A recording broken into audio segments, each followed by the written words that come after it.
처음에 성경 속을 달린다라고 하는 그 타이틀로 주제로 시작할 때 어떻게 구도를 잡을까 이제 그런 생각을 좀 했었죠. 그래서 전에 했던 것처럼 창세기부터 읽어가면서 그냥 요약 그렇게 할까, 아니면 그냥 아주 그냥 그때그때 감동을 주시는 대로 좀 깊이 이 공부를 할까. 그러니까 어떻게 하다 보니까 굉장히 깊이 공부를 하게 됐어요. 사실 뭐 우리가 우리의 인생 동안에 우리가 이렇게 성경을 깊이 공부할 기회는 많지 않을 것 같아요. 이제 우리가 창세기를 쭉 공부하면서 이 구조라고 그러잖아요. 성경의 구조라고 그러는데, 성경의 전체적인 것도 잠깐만요.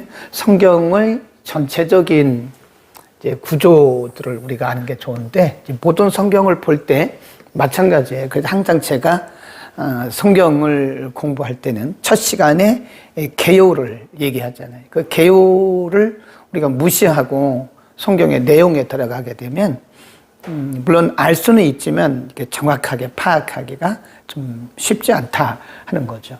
그래서 창세기 전체가 50장이고요. 크게 보면 우리 둘로 나눈다 그랬죠. 사건 중심, 사람 중심. 그래서 1장부터 11장까지는 사건 중심이다. 그 다음에 12장부터 50장 끝장까지는 여기는 사람 중심인데 처음에 아브라함, 그 다음에 이삭, 야곱, 요셉 이렇게 나오죠. 근데 이제 우리가 이분들을 뭐라고 얘기를 하냐면 족장이라고 합니다. 이 시대를 족장 시대라고 그래요. 그러니까 가장, 부장, 족장 그러잖아요. 그러니까 하나의 씨족 중심이라는 거죠. 씨족 중심, 족장. 아브라함도 하나의 씨족의 중심이었고 인물이었고 여기도 마찬가지다. 그래서 하나님께서 아브라함을 통해서 일하심으로써 그분이 누구신가를 계시하셨고, 또 이삭과 야곱과 요셉을 통해서 일하시면서 하나님이 누구신가를 계시하신 거죠. 우리는 그것을 뭐라 그러냐면 조금 어려운 말로 하나님의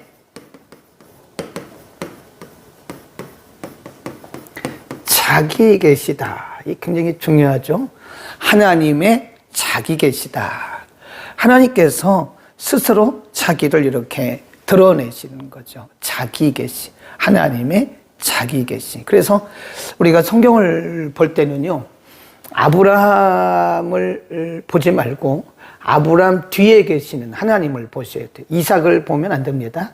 이삭 뒤에 계신 하나님. 야곱 뒤에 계신 하나님. 요셉도 마찬가지. 그래서 하나님께서 하시고자 하시는 일들을 이런 사람들을 통해서 쭉 계시하는 거예요. 오늘날도 우리가 개인적인 그런 간증들이 있잖아요. 근데 그 간증들을 통해서 하나님은 뭘 하시는가 하냐면 하나님의 하나님 되심을 드러내는 거예요. 그러니까 우리가 간증할 때는 자기 자신을 자랑하면 안 돼요. 인간을 드러내면 안 되고, 간증은 언제나 하나님을 드러내셔야 돼요. 그게 정확한 간증이고 바른 간증이다. 우리가 이제 요셉을 쭉 공부해 오는데, 요셉의 나이 17세부터 시작을 합니다. 그러니까 성경은 불필요한 부분들은 다 생략했죠. 꼭 필요한 부분들은 이렇게 꼭 나이를 언급을 하고 있어요. 그래서 요셉을 통한 하나님의 최절정 클라이막스가 뭐냐면 총리가 된 거예요. 총리. 애굽에서 총리가 되죠. 근데 총리가 되는 것이 또 궁극적인 목적은 아니라 그랬죠. 총리가 되는 궁극적인 목적은 지금 이 가나안에서 하나의 가나안 땅에서 하나의 씨족을 형성하고 있는 야곱의, 그러니까 요셉의 가족들, 아버지 야곱을 중심으로서 그의 형제들이 가나안에 지금 있는 거거든요. 근데 이분들을 다 어디로 데려오냐면 애굽으로 데려오는 거예요. 애굽으로. 그 야곱의 가족들을 다 애굽으로 이주시키기 위한, 이주시키기 위한 하나님의 계획이 있다. 그래서 이렇게 시작해, 이렇게. 하나님의 계획이 뭐라 그럴까? 한 종이로 말한다면 이게 딱 완성이 되어 있는데 그것이 하나님의 완성된 계획이 우리에게 한 번에 보이는 게 아니고 이게 점진적으로 보여진다는 거죠. 그래서 궁극적인 하나님의 목적은 애굽으로 야곱의 가족들을 이주시켜서 여기서 하나의 민족을 이루는 거죠. 여기는 뭐였었죠? 씨족 또는 부족. 야곱이라고 하는 사람을 중심으로 해서 그의 가족들이 이렇게 퍼져 있고 하나의 부족, 씨족 사회였는데 이제 이들을 애굽에 이주시켜서 여기서 이스라엘이라고 하는 하나의 민족 공동체를 하나님이 이루시려고 하는 하나님의 계획이 이렇게 딱 완성되어 있는데 그 계획을 이루시기 위해서 하나님은 17세 된 요셉을 형들에 의해서 팔리게 만들어요. 그러니까 우리가 겉으로 볼 때는 요셉의 형들이 요셉을 미워하잖아요. 아버지가 너무 요셉만. 사실 겉으로 볼 때는 그렇죠. 요셉에게 채색 옷 입히고 나중에 연로해서 나이 들어서 낳은 아들이라고 그래가지고 편애를 하는 거예요. 그러니까 형들이 미워하는 거예요. 사실 그것도 하나님께서 역사하신 거예요. 그게 요셉을 미워하게 하신 그것도 하나님이 형들의 마음을 그렇게 움직이신 거예요. 왜냐하면 하나님의 뜻을 이루기 위해서. 요셉이 팔리죠. 그리고 요셉이 애굽에 팔려가지고 보디발의 가정에서 노예가 되고 거기서 또 누명을 쓰고 팔려서 감옥에 들어가고 거기서 또 관원들을 만나고 거기서 왕을 만나고 그리고 결국은 이게 33살 33세에 애굽에서 왕이 되고 30세라고 그럴까요? 30세에 왕이 되는 거예요. 그 왕 다음 총리가 되는 거죠. 그러니까 17세에 팔려가지고 30세에 애굽의 총리가 되는, 그러니까 13년 만이죠. 13년 만. 13년 만에 그 그림이 처음에는 희미해지다가 이 그림이 분명하게 나타나는 거예요. 네. 그래서 오늘은 어떤 부분을 공부하냐면 이제 40장 그리고 41장, 42장인데요. 이 부분에서는 처음에 애굽에 팔렸었잖아요. 애굽에 팔려서 37장에 그리고 39장에 이렇게 나오잖아요. 37장에 형들에게 미움을 당하고 팔리고 39장에 가면 이제 그 보디발의 가정에서 총무로 있다가 거기서 보디발의 아내에게 누명을 쓰고 그 감옥에 갇히는 장면 지난주에 공부했잖아요. 그리고 그 감옥에서 일어났던 일들이 40장 그리고 감옥에서 어떤 하나님의 역사를 통해서 그가 왕 앞에까지 가는 그 41장이라고요. 이게 보면 하나님의 계획이라고 하는 것은 이게 점진성, 이걸 뭐라 그러느냐면 이 점진성을 띠고 밝히 드러나게 되는 거죠. 점진성을 띠고 우리에게 현실적으로 나타나 보이는 거죠. 그러니까 이것은 우리 인생도 마찬가지예요.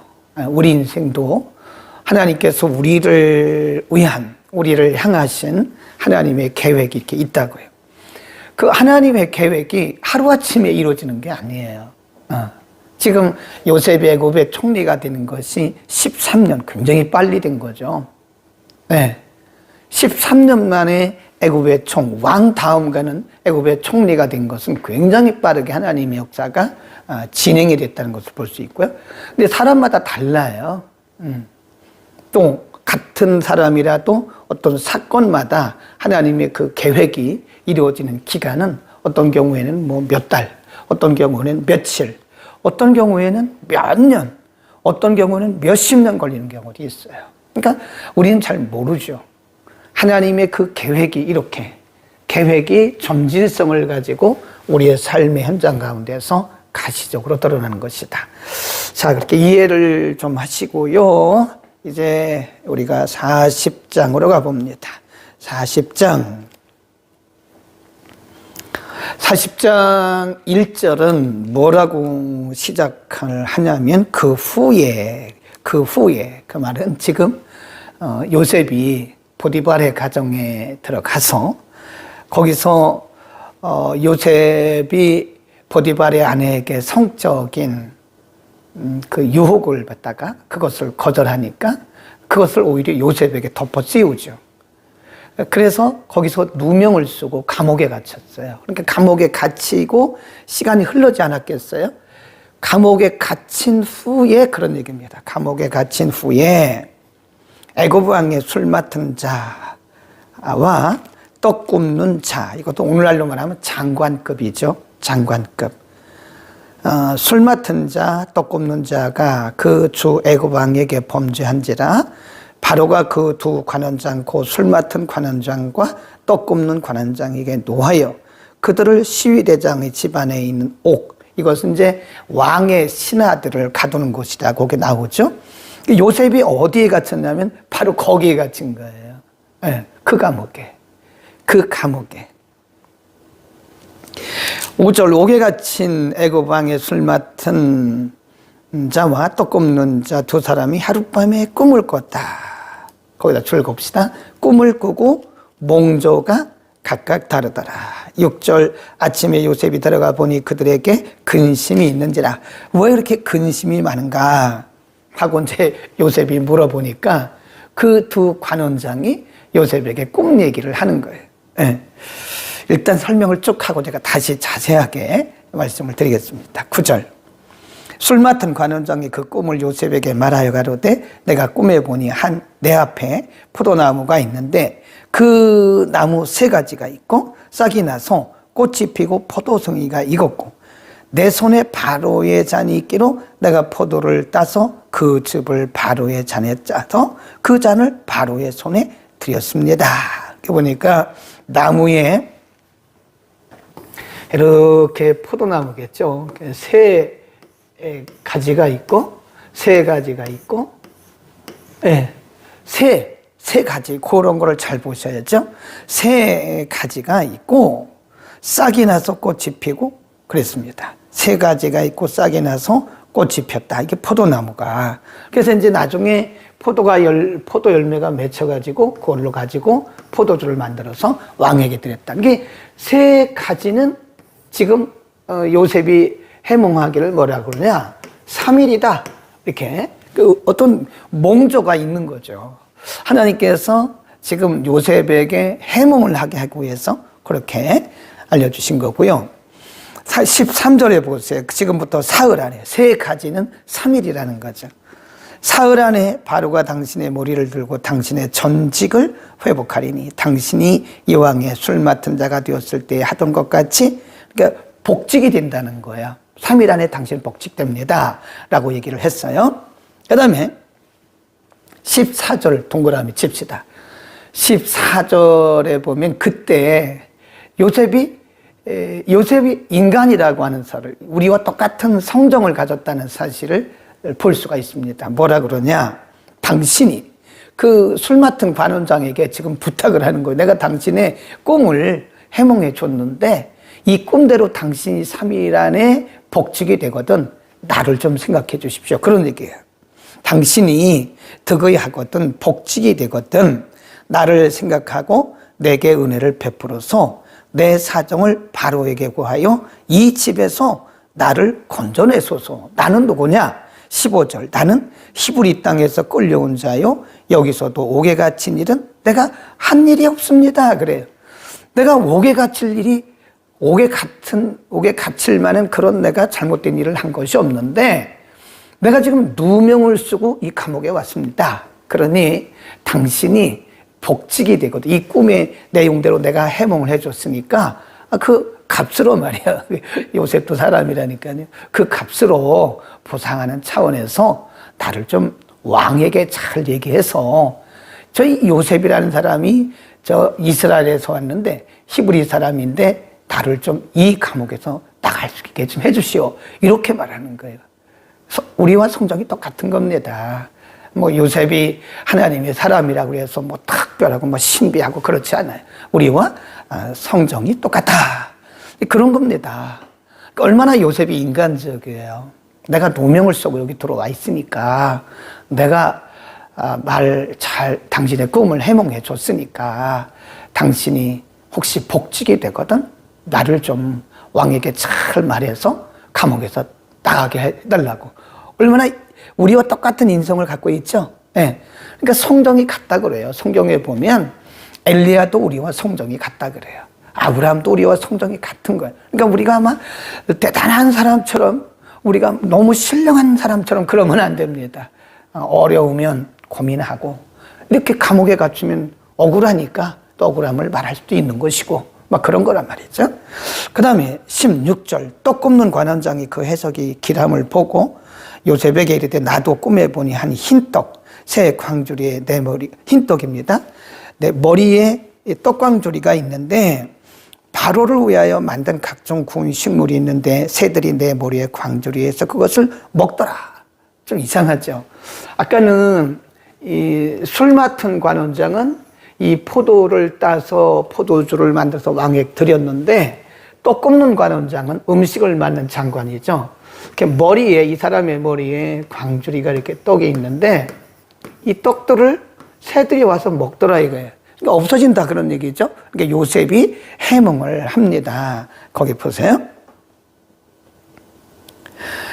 요셉이 해명을 합니다. 18절 요셉이 대답하여 가로되 그 해석은 이러하니이다. 새 광주리는 사흘입니다. 이제부터 사흘 안에 바로가 당신의 머리를 끊고 당신을 나무에 달리니 새들이 당신의 고기를 뜯어 먹으리이다. 제3일은 바로의 그 왕의 생일입니다.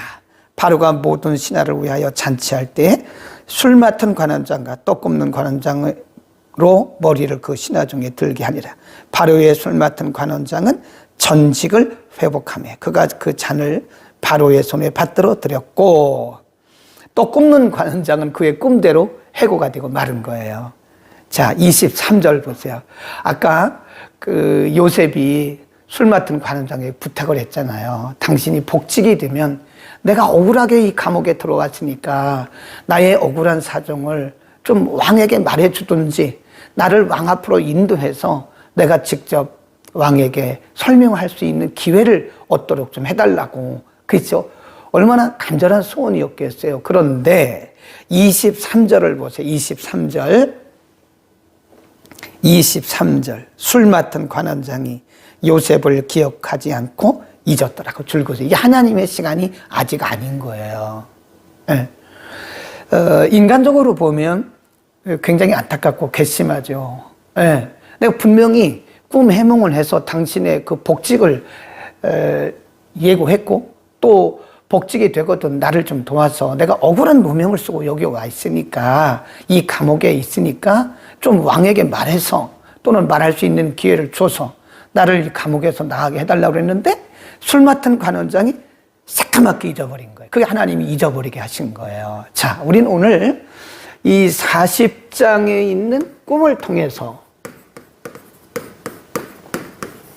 이 꿈을 통해서 여러 가지 일들을, 여러 가지 메시지들을 우리가 볼 수 있습니다. 꿈. 구약시대는 하나님의 계시의 방편이 여러 가지가 있어요. 하나님의 계시의 방편. 그게 이제 꿈이었어요, 꿈. 그 다음에 천사들이 자주 나타나죠? 천사들. 또 환상. 이런 겁니다. 주로 구약시대에 하나님께서 자신을 계시하시고 자신의 뜻을 알리시는 수단으로서 꿈, 또 천사 또는 환상을 통해서 말씀하셨죠. 그래서 이런 방편을 통해서 하나님 자기 계시를 하셨는데, 이제 신약에 와서는 하나님의 계시의 방편이 그리스도입니다. 그리스도. 예수 그리스도. 그렇죠? 요한복음에 보면 태초에 말씀이 계시니라. 그 말씀이 하나님과 함께 하셨으니 그 말씀은 곧 하나님이시다. 1장에 쭉 내려가다 보면 말씀이 육신이 되어 우리 가운데 오셨다. 빌립보서 2장 6절 이하에서 보면 그는 근본 하나님의 본체신데 자기를 비워 종의 형체를 가졌고 사람의 모양으로 나타나셨다. 그러니까 그게 바로 예수 그리스도가 하나님의 계시의 방편이라는 사실을 우리에게 가르쳐 주신 거예요. 히브리서 1장에 보면요, 구약에는 이렇게 말씀하셨지만 신약에 하나님이 그 아들로 말씀하셨다는 말씀이 있어요. 그 다음에 또 한 가지가 성경이죠. 네, 신약에 와서 계시의 방편은 그 다음에 성령의 감동입니다. 이 성령의 감동을 통해서 신약에서 말씀했어요. 자, 이제 그러면 이렇게 구약에는 이런 방편이고 신약에는 이런 방편인데, 그러면 신약에도 이런 방편을 지금도 쓰시냐? 쓰십니다. 그런데 절대적인 건 아니라고 제가 그랬죠. 개인에게 이건 절대적인 거죠. 그래서 이거를 뭐라고 그러냐면 객관적 계시라 그래요.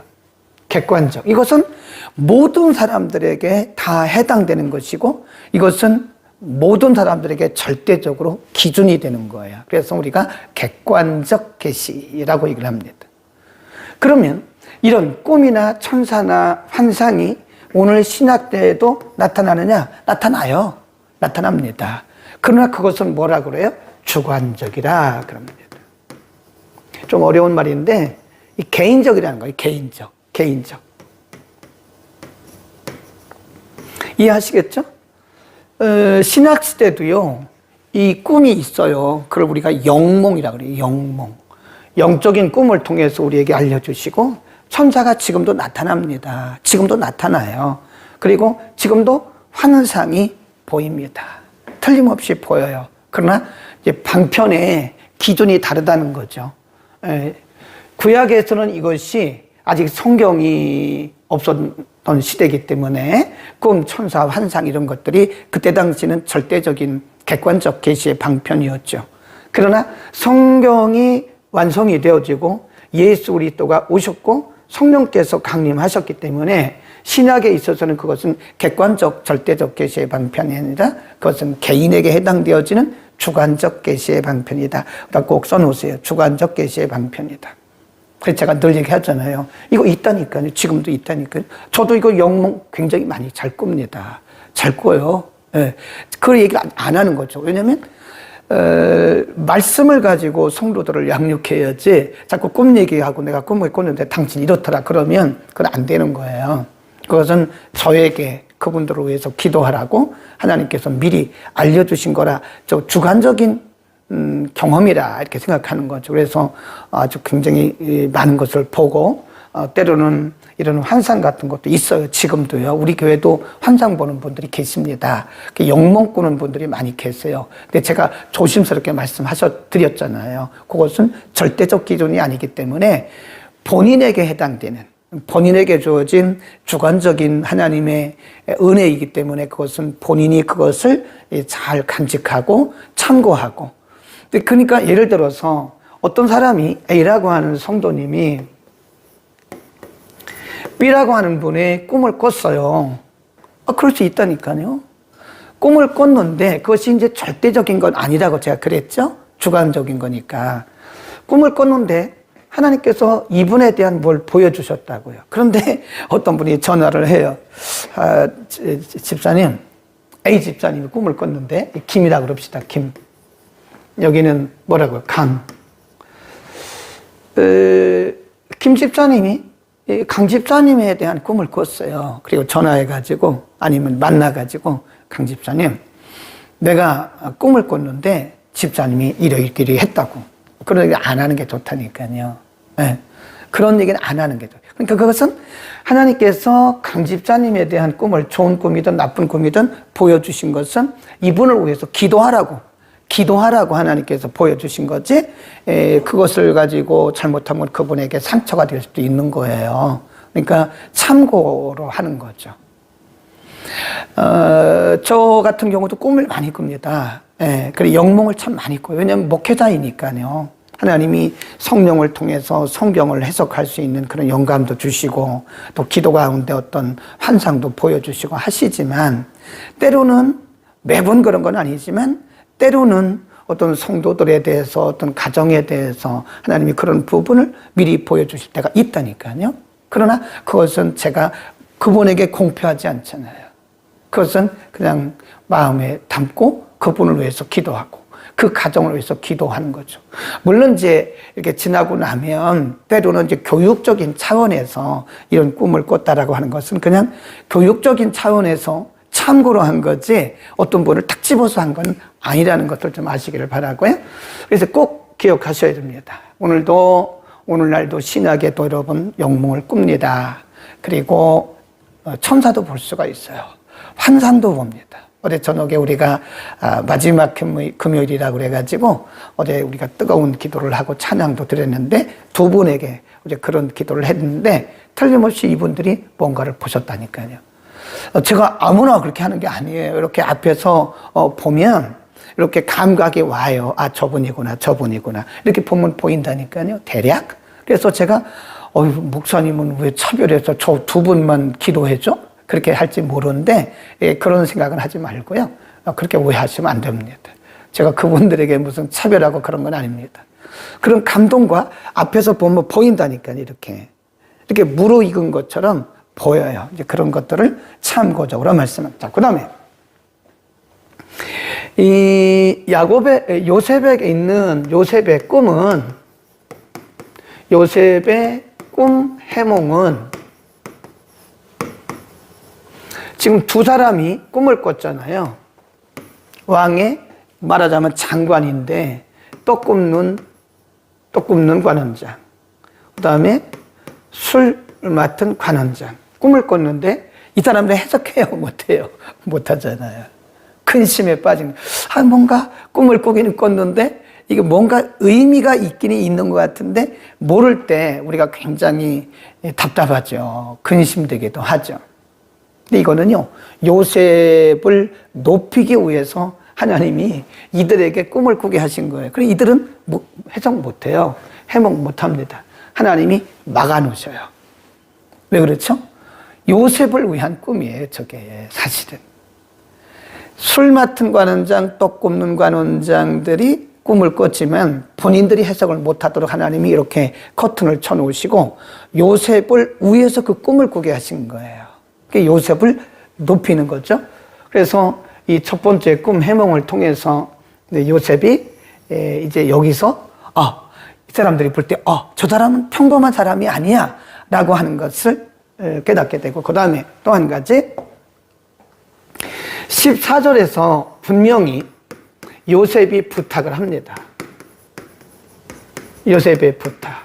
당신의 꿈대로 내가 해몽해 줬잖아요. 당신이 그 꿈대로 3일 안에 복직이 돼요.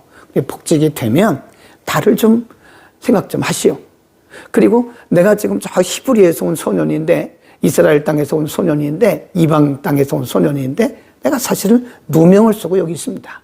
그러니까 당신이 내 사정을 왕에게 말해주든지 아니면 나를 왕 앞으로 데려갈 수 있도록 해서 내가 좀 설명을 좀 하게 하고, 내가 결국은 좋은 판단을 받고 나갈 수 있게 해달라고. 아마 그 술 맡은 관원장도 그렇게 할 거라고 분명히 대답을 했을 거라고요. 그렇지 않겠어요? 네, 그렇게 하겠다고 분명히 약속을 했을 거라고. 그런데 마지막 절에 가보면, 23절에 가보면 잊어버려요. 이게 하나님의 역사예요. 네. 하나님이 때로는요, 새카맣게 기억을 하지 못하도록 잊어버려요. 잊어버리게 하시는 거예요. 왜 그럴까요? 아직 하나님의 때가 아니다. 이런 것을 보면 분명히 하나님의 시간이 있습니다. 요셉이 인간적으로 보면 얼마나 안타깝고 괘씸하겠어요. 내가 그렇게 부탁까지 했는데, 내가 그렇게까지 부탁을 하고 또 꿈 해몽도 해줬는데, 아니 괘씸하게 말이지 잊어버려? 인간적으로 그런 마음이 들 수도 있다니까요. 우리도 마찬가지죠. 우리도 때로는 그렇게 괘씸한 생각이 들 때가 있어요. 그런데 조금 우리의 시야를 이렇게 넓혀보자고요. 우리의 시야를 좀 넓고 시각을 좀 넓게 보자고. 그러면 아직 때가 아니라는 거예요. 때. 하나님의 때가 아직 안 되었대. 하나님의 시간이 안 되었다는 거죠. 그러니까 우리가 요 면만 보면 안 돼요. 우리가 이제 그거를 볼 때 우리가 모든 것이 하나님의 시간, 하나님의 때 안에 있는데 우리가 이렇게 근시안적으로 바라보면 안 돼요. 왜냐하면 지금은 아니지만 그 다음에 또 하나님의 역사가 펼쳐질 하나님의 계획이 남아있다는 거예요. 우리는 여기만 너무 이렇게 바라보고 왜 안 되냐, 왜 그러냐 막 그러잖아요. 그러지 말라는 거예요. 지금은 하나님의 때가 아니기 때문인 것이고, 그 다음 하나님의 때가 되면 그 다음 하나님의 역사가 넓게 펼쳐질 수 있다는 사실을 반드시 기억합시다. 아멘, 아멘. 우리는 그렇게 믿어야 돼. 우리가 너무 이 한 가지만 이렇게 편중해서 바라보게 되면 실수 많이 해요. 아직 하나님의 때가 아니어서 그런 건데, 어떤 때는 사람 때문에 상처받기도 하고, 때로는 사람들에게 실망하기도 하고 그러잖아요. 근데 우리가 눈을 조금만 열어서 보면, 아, 지금은 아직 하나님의 때가 아니구나. 아직 하나님의 때가 아니어서 그렇구나라고 믿게 되면 우리는 좀 기다릴 수 있게 되는 것이고, 기다릴 수 있게 되는 거, 기다리고 또 그 다음에 역사하실, 우리는 그걸 뭐라고 그러냐면 다음 페이지라 그래요. 다음 페이지. next page라고 그럽니다. 하나님의 next page가, 이 next page가 곧 펼쳐진다니까요. 그렇죠? 이렇게 우리가 책을 넘기면 여기만 너무 이렇게 막 바라보고 이게 다 끝인 것처럼 그러면 안 된다니까요. 하나님의 그 다음 페이지는 또 시작이 돼요. 끝이 아니라니까요. 이제부터 시작이 되는 거다. 꼭 기억할 수 있기를 바랍니다. 혹시 우리가 이제 인생을 살아가면서 사람에게 때로는 좀 속상하고 서운하고 섭섭하고 그런 거 있지만 그것만 바라보지 말고 이제 지금은 때가 아니지만 그 다음에 하나님의 때가 되었을 때 일어날 다음 역사를 바라보면서 우리가 좀 잠잠히 기다리는, 시편에 보면 그런 말씀이 참 많이 나옵니다. 내가 기다리고 기다렸더니, 또는 잠잠히 기다렸더니, 그런 표현이 많이 나와요. 우리 믿는 사람들, 기도하는 우리들은요, 잠잠할 필요가 있습니다. 하나님의 때가 아니구나. 그 다음에 하나님의 때가 또 오겠지라고 생각을 해야 됩니다. 그 다음에 41장에 가보면요, 역시 그런 하나님의 역사가 계속 진행이 됐다는 것을 볼 수 있어요. 그러니까 여기서 우리가 딱 끊지 말라는 거죠. 여기서 지금 뭐가 안 됐다고 그래서 끝이야. 그리고 딱 결론 내리지 말라는 거예요. 절대 우리가 결론 내리면 안 됩니다. 내가 볼 때 끝인 것 같고 우리가 볼 때 끝인 것 같지만 그렇잖아요. 우리가 결론 내리면 안 돼요. 결론을 내리시는 분은 누구죠? 하나님이죠. 하나님. 하나님께서 결론 내리실 건데 우리는 우리가 결론 내리고 우리가 결정 짓고 막 이래요. 이거 불신앙이에요. 큰일 납니다. 하나님의 영역을 우리가 침범하면 안 돼요. 절대 우리는 결론 내려서는 안 됩니다. 41장에 보면 우리가 알 수 있어요. 왜 결론 내려서는 안 되는가? 41장. 만 2년 후에. 그러니까 2년을 걸렸으니 2년이 그렇게 지나갔으니 요셉이 얼마나 속이 탔겠어요. 본인은 저렇게 복직해가지고 장관 자리에 딱 앉아서 장관 그 역할을 하고 있는데 자기는 그냥 2년 동안 이렇게 그냥 감옥에 또 있는 거예요. 억울한 상태로. 2년이 지났다는 거예요. 그러니까 때로는 하나님이 그렇게 2년 동안 더 길게 침묵하실 때도 있고요. 우리를 묶어두실 때도 있어요. 그러니까 좀 우리가 기다려야 됩니다. 너무 우왕좌왕하지 말고요. 부안해동하지 말고 기다릴 필요가 있는 거다. 아멘, 아멘. 만 2년 후에 바로가 꿈을 꾸, 왕이 꿈을 꿨어요. 자기가 하숫가에 섰는데 보니 아름답고 살찐 7 암소. 7 암소가 하수에서 올라와 갈밭에서 뜯어먹고 그 뒤에 또 흉악하고 파리한 다른 7 암소가 하수에서 올라와 그 소와 함께 하숫가에 섰더니 흉악하고 파리한 소가 아름답고 살찐 소 7을 먹은지라 바로가 곧 깨었다가 다시 잠들어 꿈을 꾸니 또 꿈을 꾼 거예요. 꿈이 이렇게 여러분 우리가 꿈을 꿀 때요. 한 번 꿈을 꿨는데 이 꿈이 아주 생시처럼 선명할 때 그때는 그 꿈을 무시하면 안 돼요. 네, 그 꿈을 무시하면 안 됩니다. 그리고 어떤 꿈이 계속해서 장면은 다르지만 때로 같을 수도 있죠. 이게 반복될 때 꿈이 반복될 때 거기도 또 우리가 무시하면 안 되는 거다 하는 것을 볼 수가 있어요. 그 후에 또 아주 세약하다 그 말은 가늘거리는 그런 이 가지가 동풍에 마른 7 이삭이 나오더니 동풍에 그냥 다 말라버린 거예요. 그 세약한 7 이삭이 무성화가 충실한 7 이삭을 삼켰다. 비슷하죠. 7 암소, 아주 흉악한 7 암소가 아주 살찌고 좋은 암소를 잡아먹고, 그 다음에 여기도 보면 아주 그 세약한, 바짝 마른 그 7가지가 또 풍성한 7가지를 또 이렇게 해치고 그런 거라는 거죠. 8절, 아침에 그 마음이 곧다 즐겁시다 번민했다. 이거 하나님이 하시는 거예요. 번민하여 보내어 애굽의 술객과 박사들 모두 불러 그들에게 그 꿈을 고하였으나 그것을 바로에게 해석하지 못하는 자가 없었더라. 이거는요, 아까도 그 술 맡은 관원장의 꿈, 요거. 그 다음에 지금 애굽 왕의 꿈. 이게 다 누구를 위한 거예요?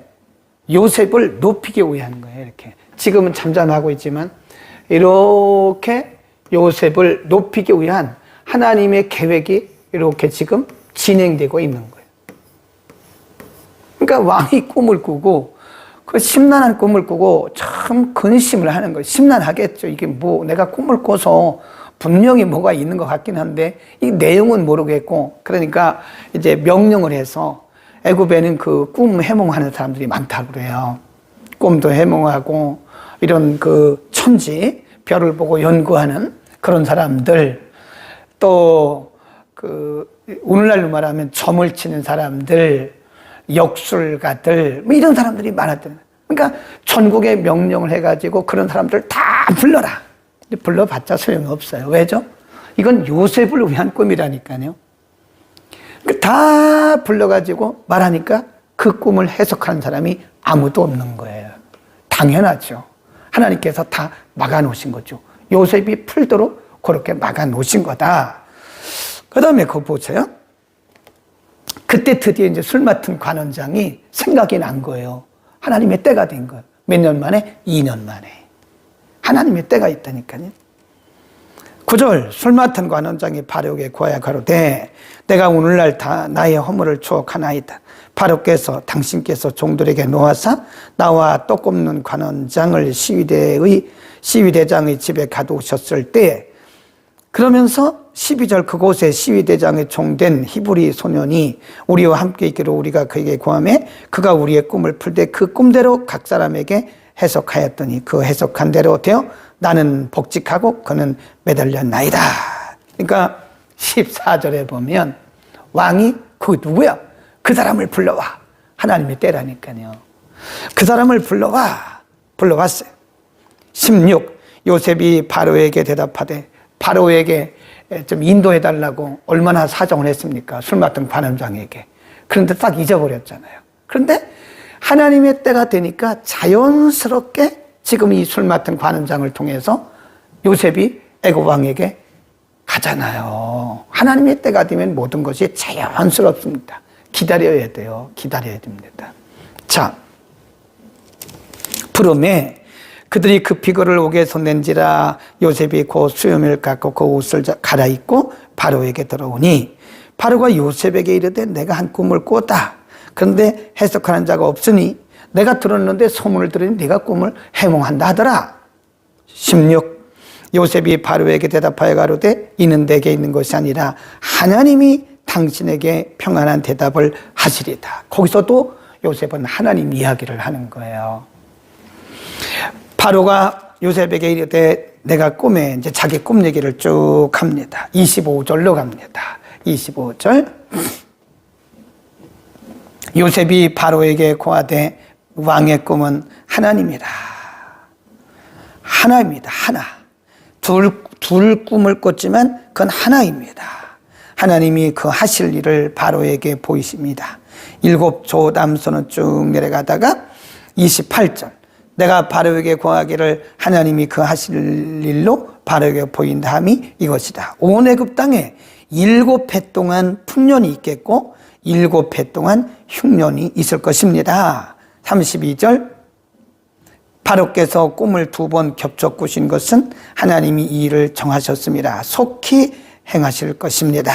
그러면서 그때 요셉이 그 애굽 왕에게 조언을 합니다. 앞으로 7년 흉년, 7년 풍년, 7년 흉년이 들게 되는데 그 흉년의 때를 대비해서 지금 애굽에 있는 당신이 보기에 아주 지혜롭고 명철 있는 사람을 좀 뽑아서 빨리 준비를 시키시죠.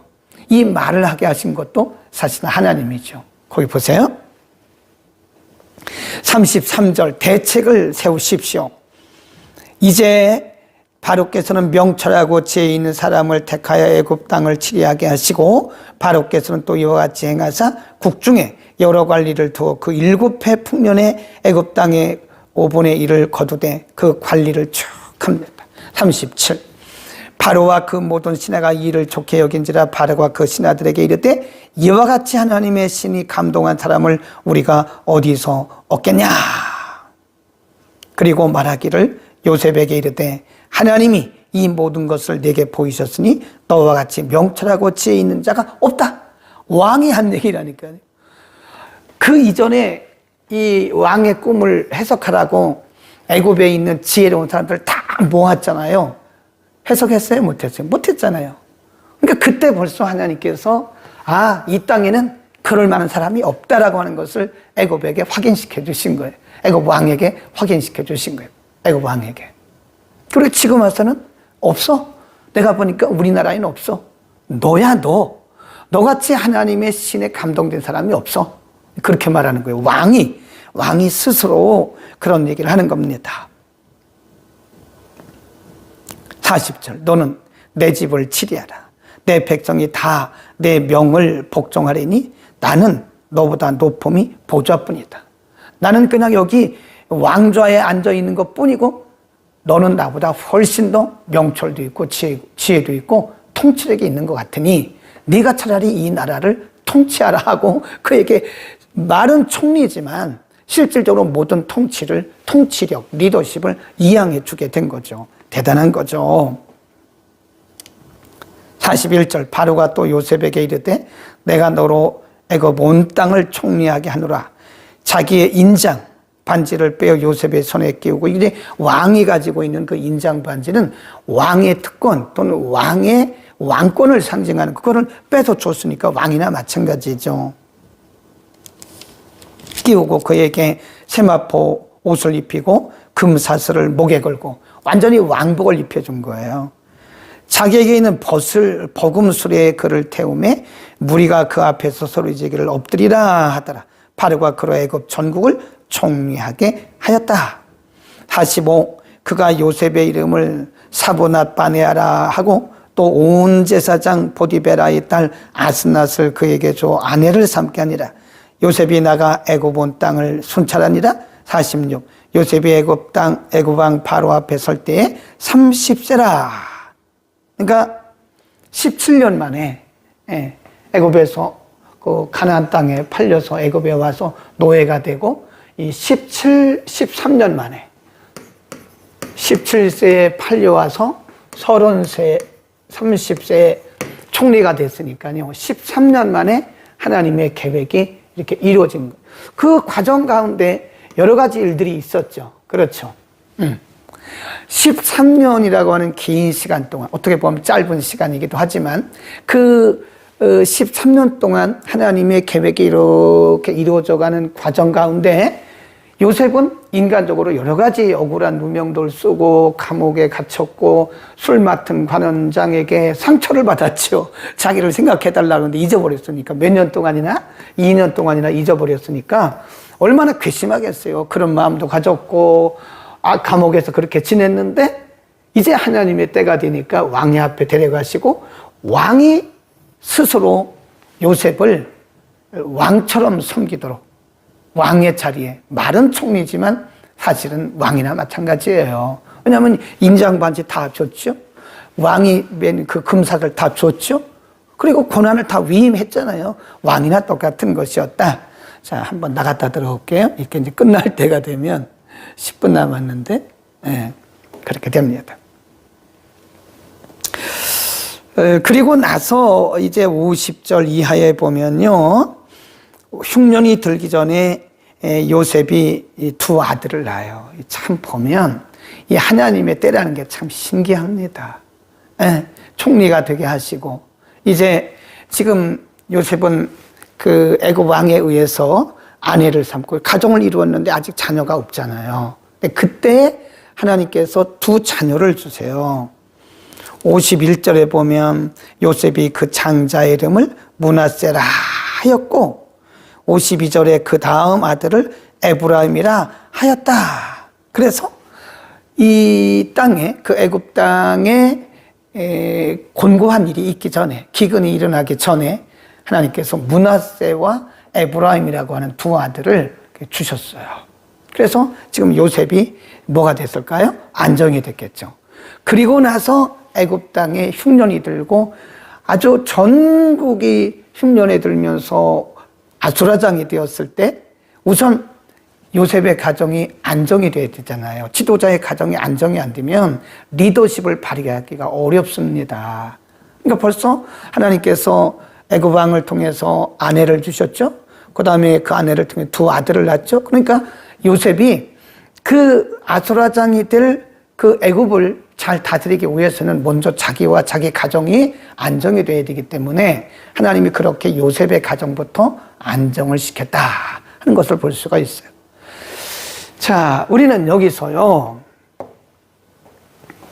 하나님의 계획이 이렇게 현실로 이루어지는 이 과정이 때로는 우리가 이해할 수 없는 일들이 많이 일어나요. 이해할 수 없는 일들. 요셉 같은 경우는 억울하죠. 그 술 맡은 관원장에게 괘씸하다는 그런 마음이 들어서 상처받았죠. 그러니까 이 과정, 하나님의 이 역사가, 하나님의 그 계획이 이루어지는 것은 분명해요. 그런데 이 과정 가운데서 우리는 여러 가지 일들을 경험할 수 있다 하는 것이죠. 그건 필요한 경험이에요. 필요한 경험이다. 물론 요 하나하나의 사건을 두고 보면 하나하나의 사건을 통해서 사람이기 때문에 왜 아픔이 없겠어요? 요셉도 사람인데 왜 억울하지 않겠어요? 술 맡은 관원장에게 왜 그가 괘씸하지 않겠어요? 상처가 왜 안 되겠습니까? 그러나 그것은 다 필요한 과정이었고 필요한 아픔이다. 우린 그걸 뭐라고 하냐면 필요한 경험 또는 필요한 아픔. 그러니까 여러분 꼭 기억하셔야 돼요. 우리가 인생을 살다 보면요, 하나님의 뜻이 이루어지는 과정 가운데 필요한 아픔을 경험합니다. 그러니까 너무 우리가 인간적으로 바라보고 사람을 너무 우리가 억울하다고 생각하다든지 아니면 그 사람에 대해서 정죄한다든지 뭐 그 사람을 미워해서는 안 되는 거죠. 물론 그 당시는 그럴 수 있어요. 요셉도 그랬잖아요. 사람이기 때문에 뭐 억울할 수도 있고 또 괘씸할 수도 있고 마음의 상처가 될 수 있으나, 그러나 그때 얼른 이것도 내게 필요한 아픔이야, 이것은 내게 필요한 경험이야 라고 하는 것을 우리가 반드시 기억해야 돼요. 인생의 여정 가운데 그런 과정을 반드시 경험해서 하나의 작품이 나오는 거죠. 그렇죠? 네. 이 작품이 아주 멋있는 이 작품이 나올 때까지는요, 이게 몇 번 돌아가야 됩니다.